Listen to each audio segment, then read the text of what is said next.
Here, we study the last moments of those who perished in disaster. Mother Nature is a beast, and we are made in her image. My name is Chris Bumpus, and this is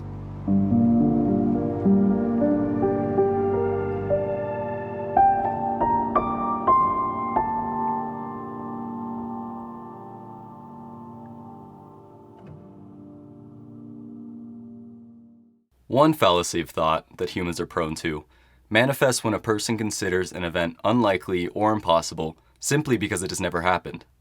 The name applied to this cognitive dissonance is normalcy bias. When someone finds themselves in this kind of thinking, they are less likely to plan for threats or react to warnings. In the year 2000, 155 people died in a fire on an alpine railway, and, like so many fatal events, it could have been prevented. This story takes place in the Kaprun 2 funicular train tunnel in Kaprun, Austria. The train served to ferry people into the Alps to visit the Kitzsteinhorn glacier. Assuming that most of my audience is relatively unfamiliar with a funicular train, I'll take some time now to get us all up to speed. Funicular trains operate on a cable. Two carriages rise and descend on a steep rail at the same rate, connected to a single cable that runs them both. It is important to understand this feature. The carriages move at constant speed and synchronously. In the case of Kaprun, the train traversed through an inclined tunnel with 10,800 feet of the rail, about 5/6 of its length, found inside the tunnel. This fact is crucial to the story too. The tunnel stretched up the long side of a mountain for over 2 miles. The catastrophe we're learning about today took place on 11 November 2000. Yes, I did just say this date, day, month, year to a mostly American audience, so I'm fully expecting hate mail shortly. Anyway, on this date, a single conductor and 160 tourists boarded the lower level carriage. The passenger cabins were heated with electric fan heaters, which rush air over a heat source in order to warm the entire room. In theory, these heaters are efficient and safe, but this disaster begins with one of these heaters. The calamities of that day are triggered by a fan heater in an unoccupied cabin catching flame almost directly after the train's departure from the valley station. This fire extended until it had melted through pipes carrying hydraulic fluid from the brakes, causing a drop in fluid pressure. Because of this loss of power, the train suspended its ascent, as its safety measures intended, and at this juncture the train was about 2,000 feet into the tunnel. Keep this fact in mind. The passengers were less than 1/5 of the way into the tunnel. We now join the carriage conductor who, a handful of minutes after the power loss, noticed the fire at the back of the car. The conductor alerted the main reception center, known as the Alpine Center, and tried to open the carriage doors, which were hydraulically operated and thusly inoperable. Following this attempt, the conductor lost contact with either station as the fire had chewed through a power cable and caused a blackout along the whole track.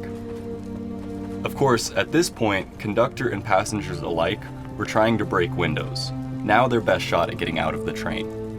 The first to break out of the burning train were 12 passengers at the rear, who somehow broke the glass with a ski pole, which is impressive. A volunteer firefighter among the group guided people back down the rail, a decision that would lie at the core of survival for everyone inside the tunnel. Many of those still trapped inside fell unconscious, but eventually the conductor found a way to manually open the doors, and everyone that could still walk spilled from the train. Recall now that the fire had originated from the very back of the carriage.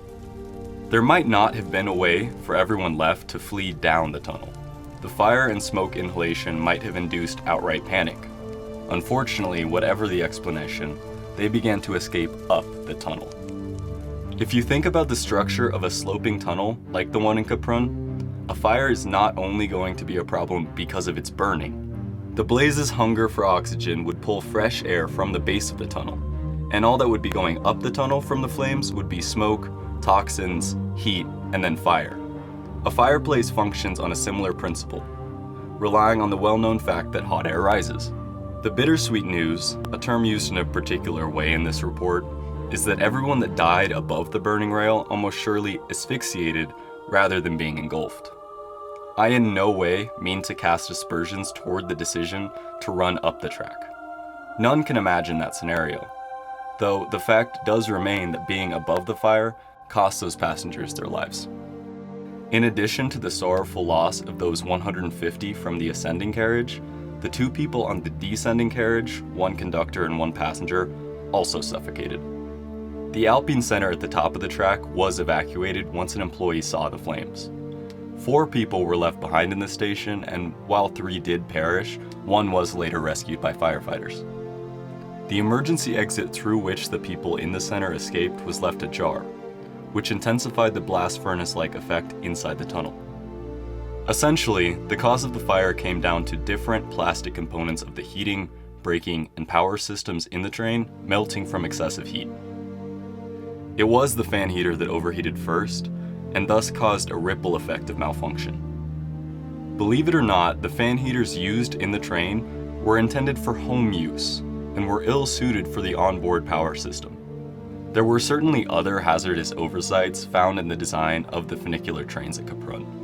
For one, the fire extinguishers on board were in an attendance compartment, and the passengers did not have any way to access them. The trains also lacked smoke detectors, which may have decreased response time and could have also played a role in the deaths of the 2 people on the opposite train. In the investigation into negligence on the part of operators and manufacturers, no one party was found liable for what transpired in Kaprun. There were problems in pieces, problems in design, problems in implementation. To me, this story is a lesson that so many sets of eyes can go over issues without anyone understanding the significance of a failure. The victims of this accident hailed from 8 different countries, but shared a love of powder and alpine sights. 2 champion skiers were among those lost. Everyone there died during their endeavor for adventure.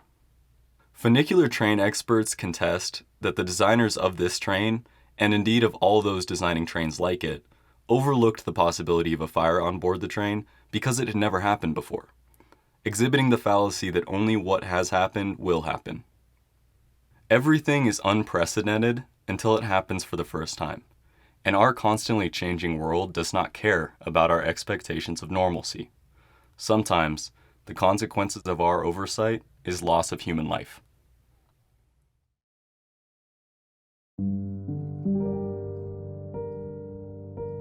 Hi everyone, thanks for coming back to our channel to watch the 3rd episode of the Afterdamp Report.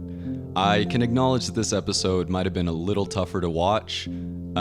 It's possible that's because it's also a little more recent than what we've covered.